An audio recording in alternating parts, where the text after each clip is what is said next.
Okay, this episode is about one thing only. It's already in the title. Should have made this episode early, but I was, you know, waiting for the dust to settle. And oh, it's still dusty out this bitch.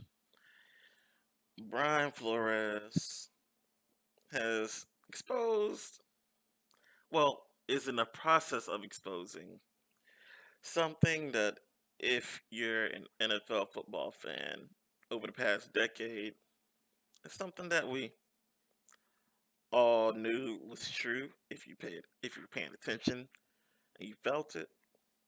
And is that the Rooney rule is not being practiced in good faith by the NFL. A rule that the NFL imposed on itself.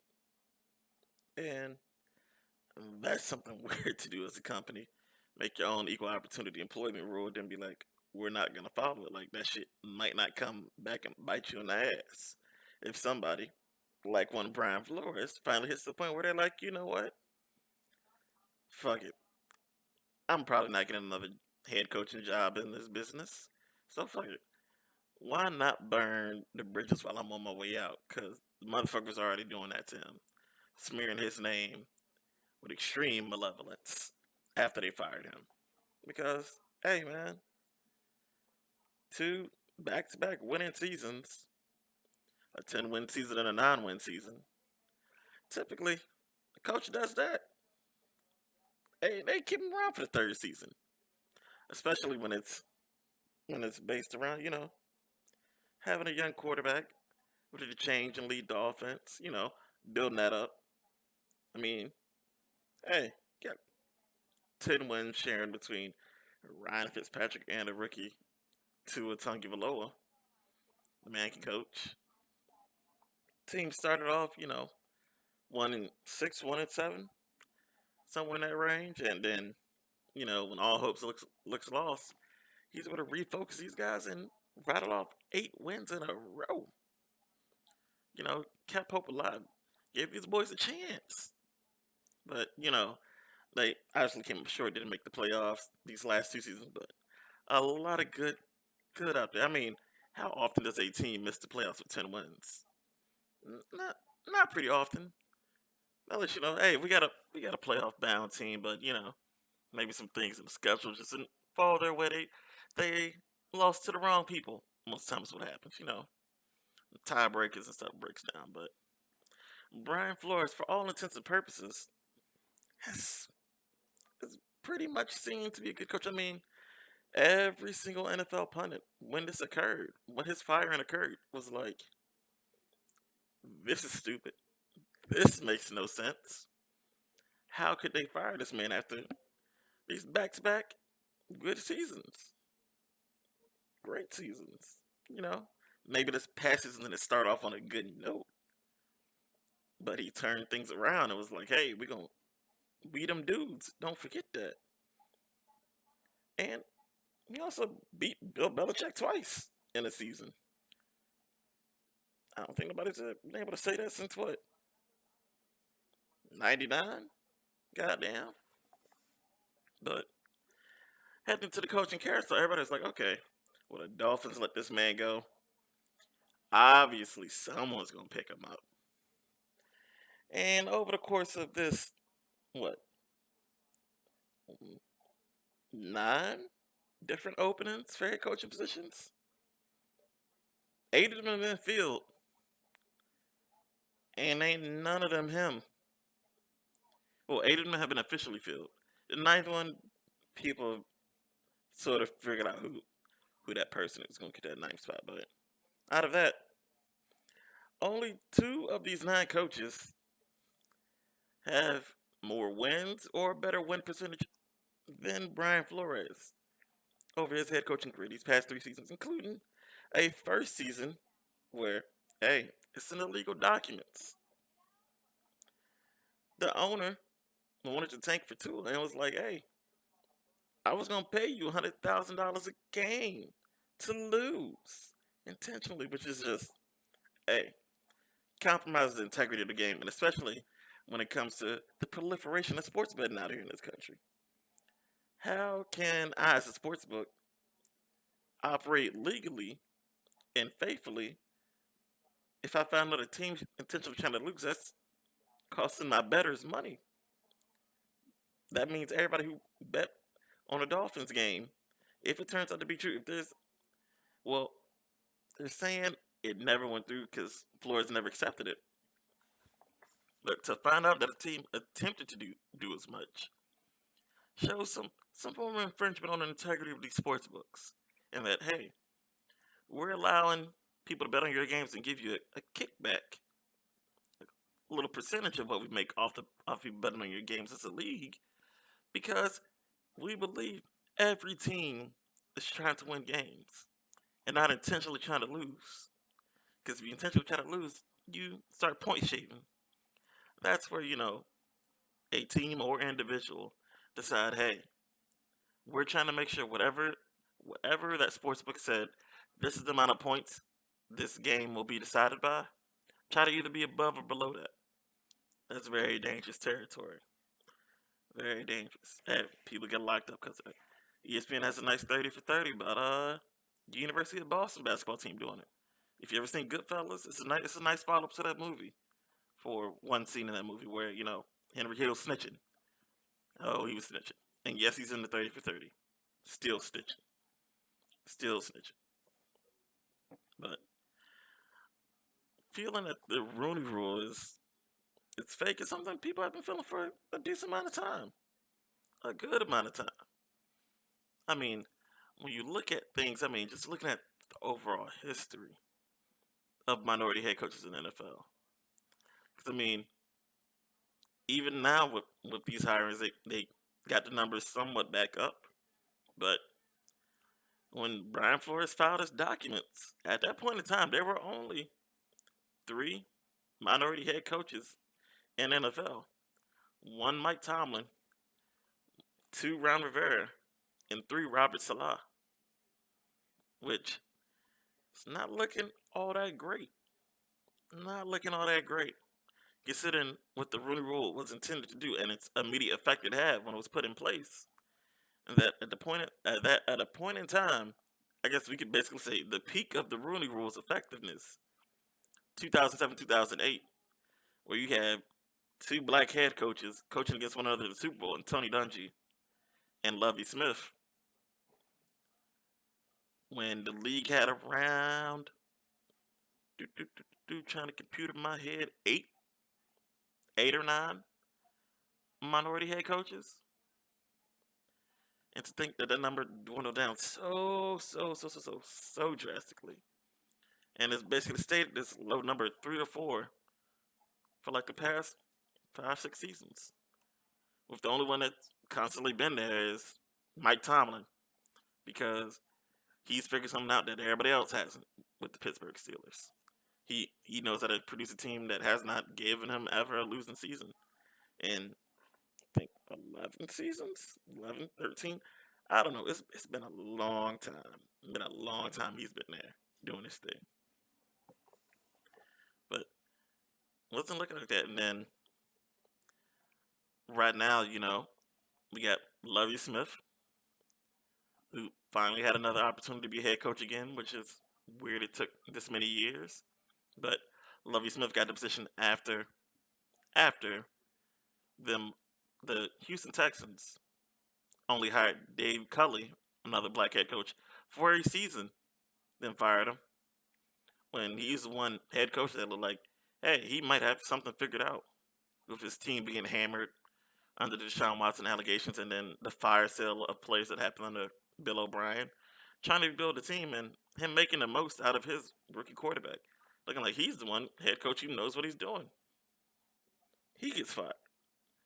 And the only person who they can find to replace him is his defensive coordinator, Lovey Smith, which is somewhat telling that, hey, no one else out there really wanted to take your job, so you guys just had to find someone in house just to elevate.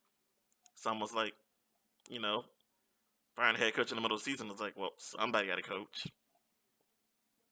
And then we also have the somewhat curious case of Mike McDaniels.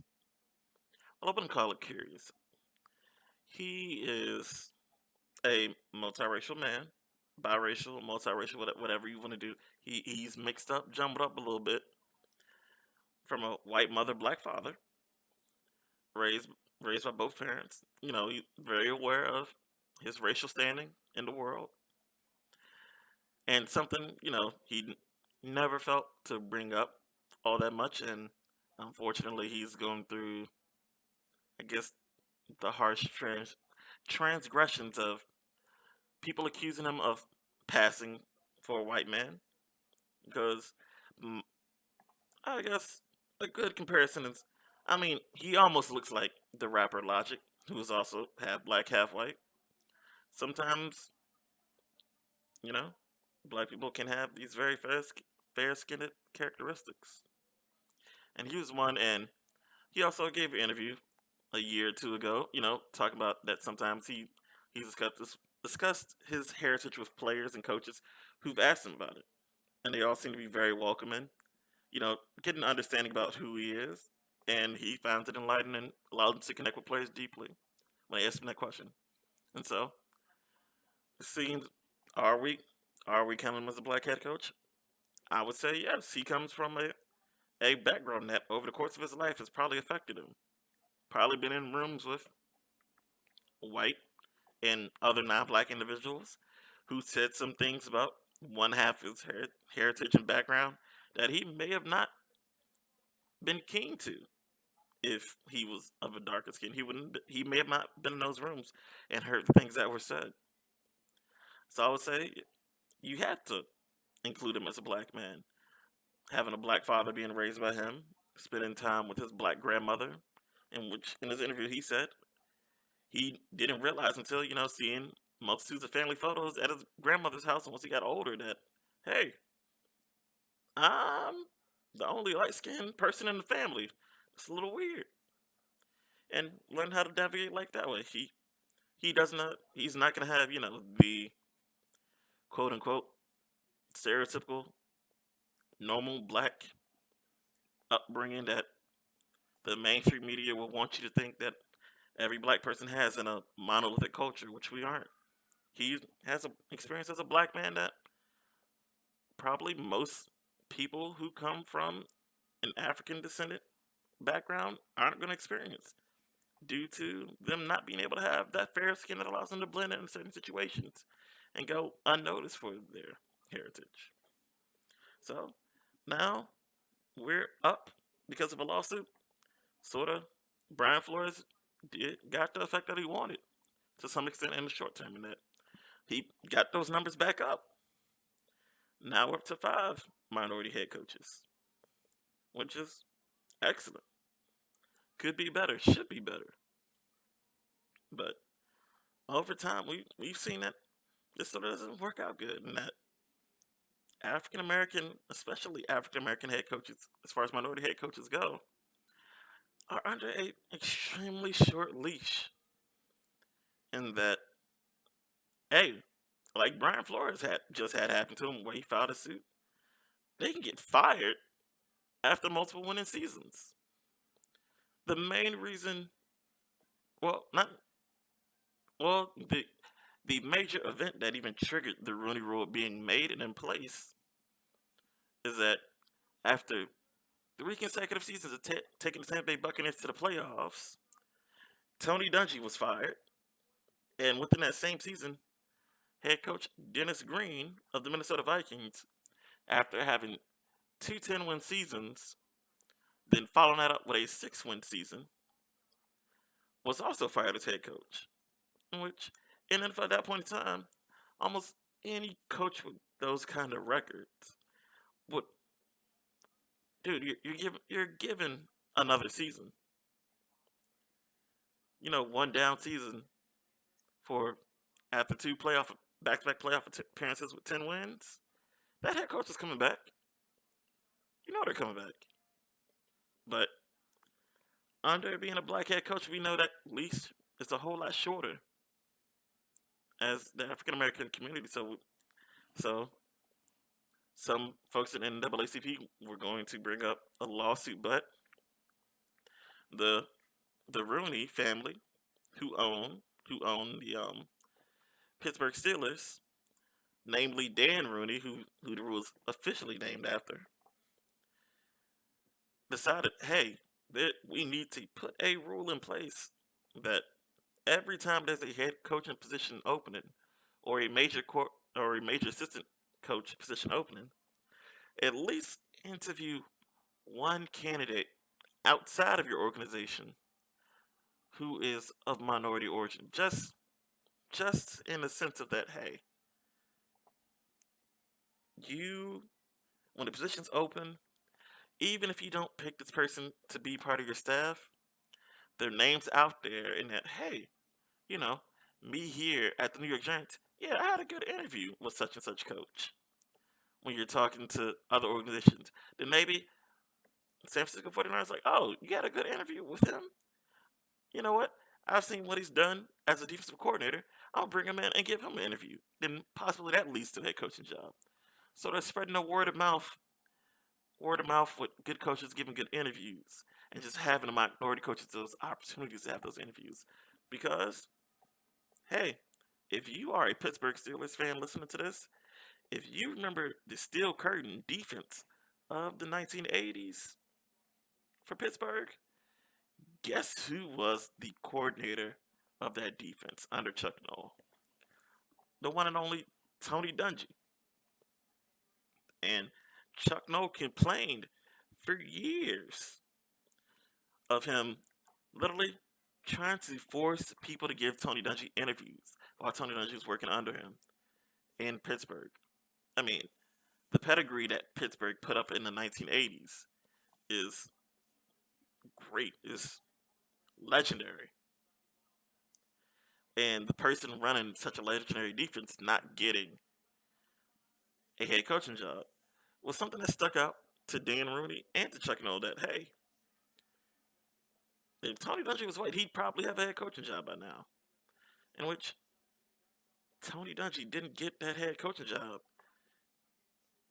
until 96. 96. That's just a ridiculous amount of time for someone to wait after putting up such a good resume.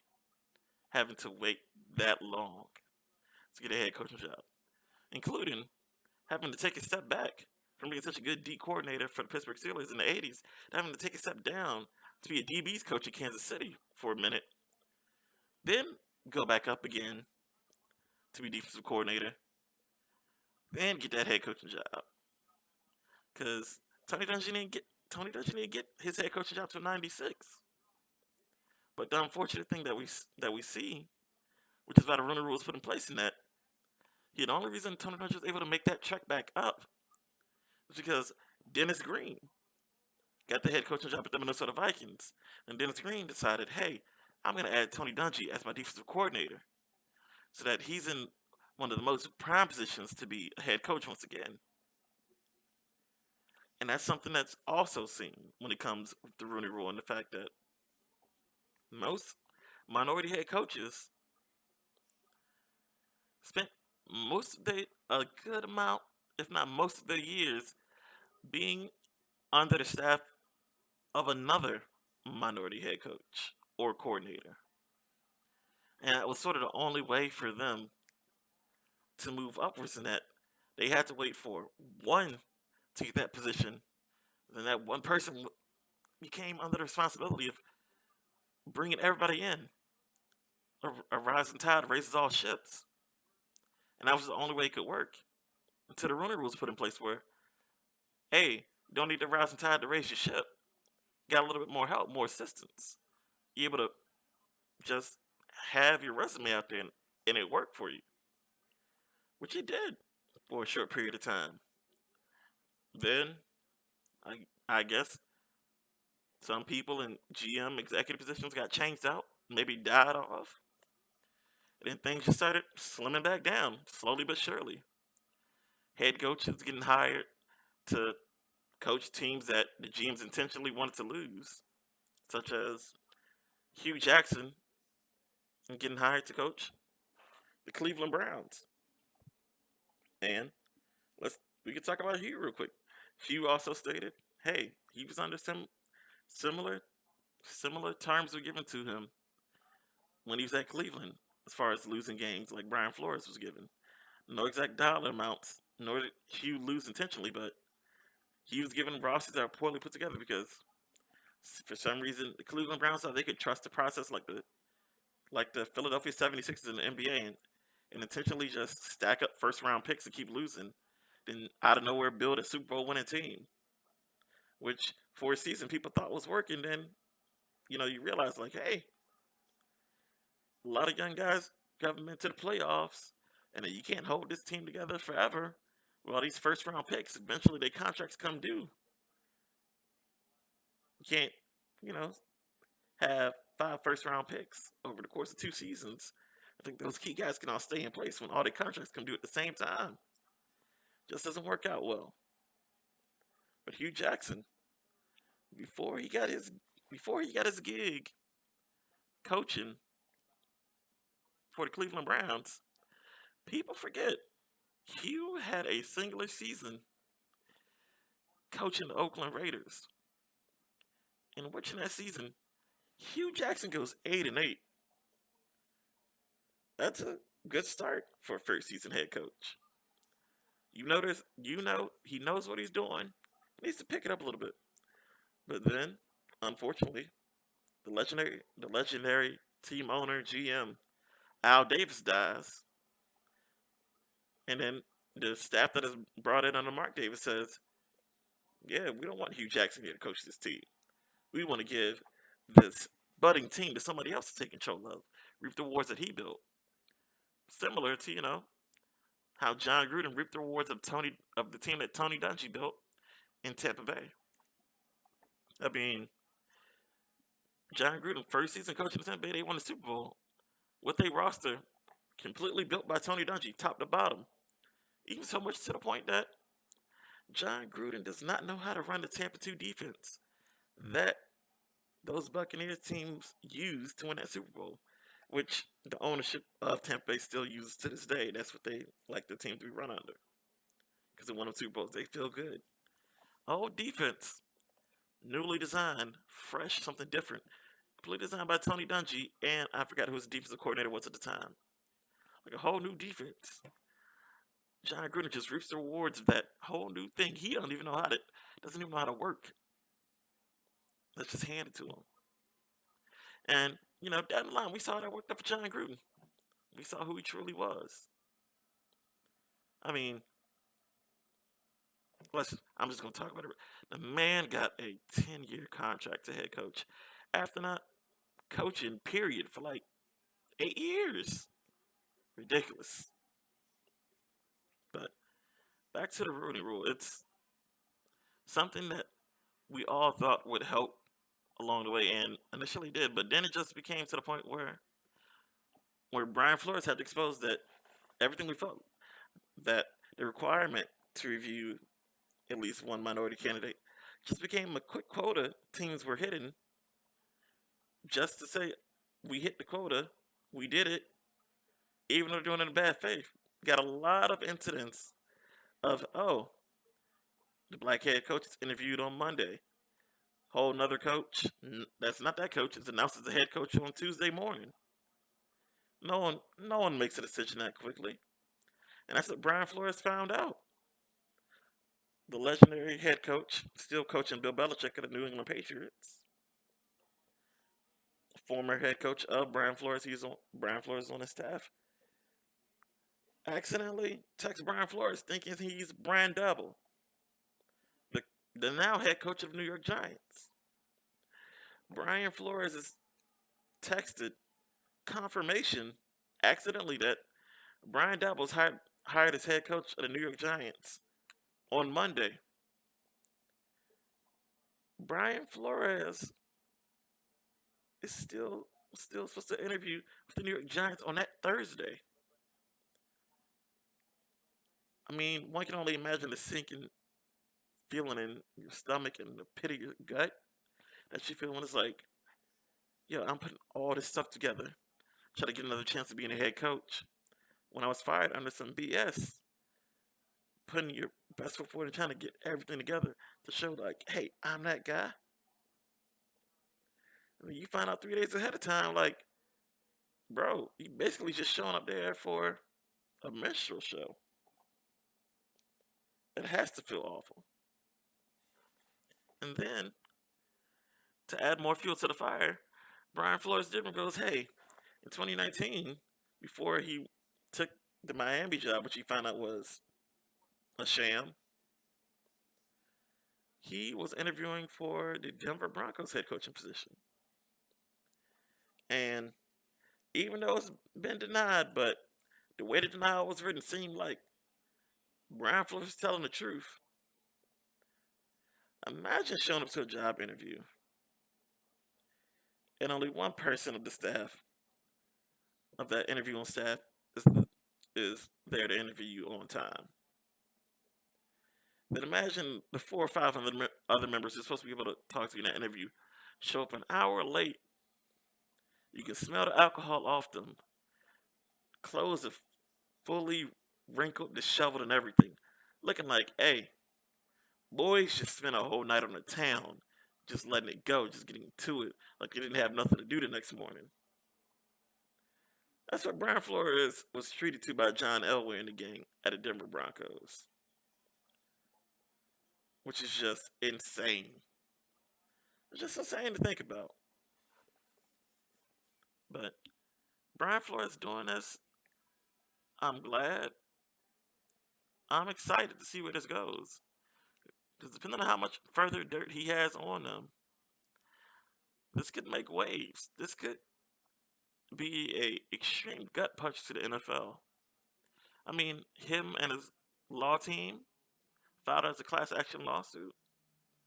So that means other minority head coaches could come in and join this suit and talk about the things they're dealing with. Because I'm trying to think of his name. Trying to think of his name. He was he was a he was a position coach. The story came out last year. Eugene Chung. He was a position coach at under Kansas City. And so at one point in time, he was trying to interview to to get these coordinator head coaching positions. He's thinking of throwing his name in the ring, trying to move up, give himself a chance to do better. Cause hey, Eugene Chung, he's Asian. That is a minority in this big country we call America. But in the attempts of throwing his name in the ring in 2009, league executives got back to him and were telling him, "Hey, you're not the right kind of minority." Basically telling him that you know you're an Asian. You're not moving up ever. The only folks we care about basically are the folks who have a big enough populace in this country, African American and Hispanic American, that would cause problems with protests against our organization. And that's fucked up to say to any man, basically.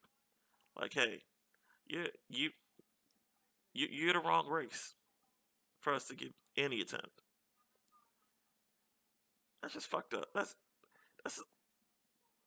you might as well say, hey, you're black. You're not the right one. Just same effect. Same effect. That's what the Rooney rule is supposed to prevent. And literally, they're telling them, yo, we really don't even care about the Rooney rule, to be honest with you. And if we actually did, you're not the kind of person we want to consider under the Rooney rule.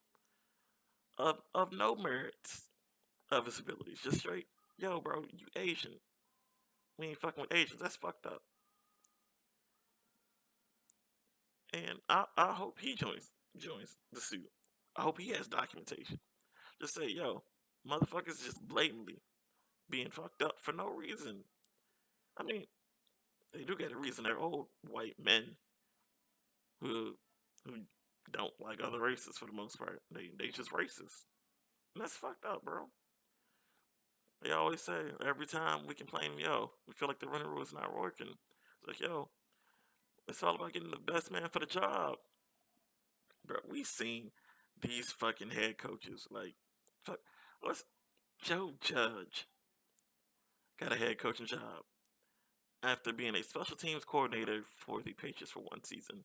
That was his highest position ever. Never been a coordinator at any level before that. Always just been a position coach. Special teams coordinator for a season, head coach. And look how the fucking New York Giants turned out. Like, this is the kind of shit we be talking about, bro. And it's just fucked up, man. It's fucked up. Brian Flores, if you hear this, bro, keep pushing. Keep fucking pushing. Eugene Chung, you hear this, bro? Keep pushing. Tony Dungy, you hear this, bro? Step out, hop out, pop out, bro. Help the homies, man. And, and also, Tom Flores, pop out too. Pop out for the Hispanic coaches, man. Because honestly, it's really only been you and Ron Rivera. And that's crazy too.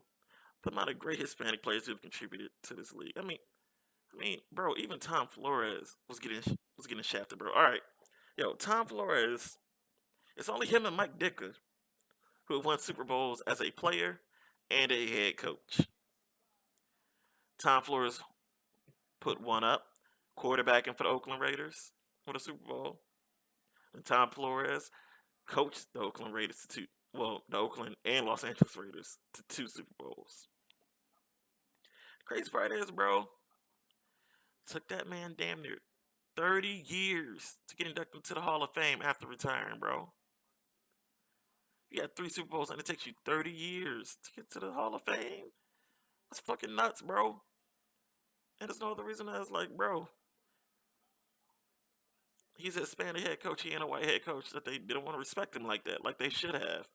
And it took 4 years of all these special campaigns put together by the citizens of Oakland and LA to get this man into the Hall of Fame. Even so much that there was like a Bud Light commercial for a whole year being like, yo, put Tom Flores in the Hall of Fame. This the man. And that was a bad motherfucker, man, back in the day. Shit. Three Super Bowls.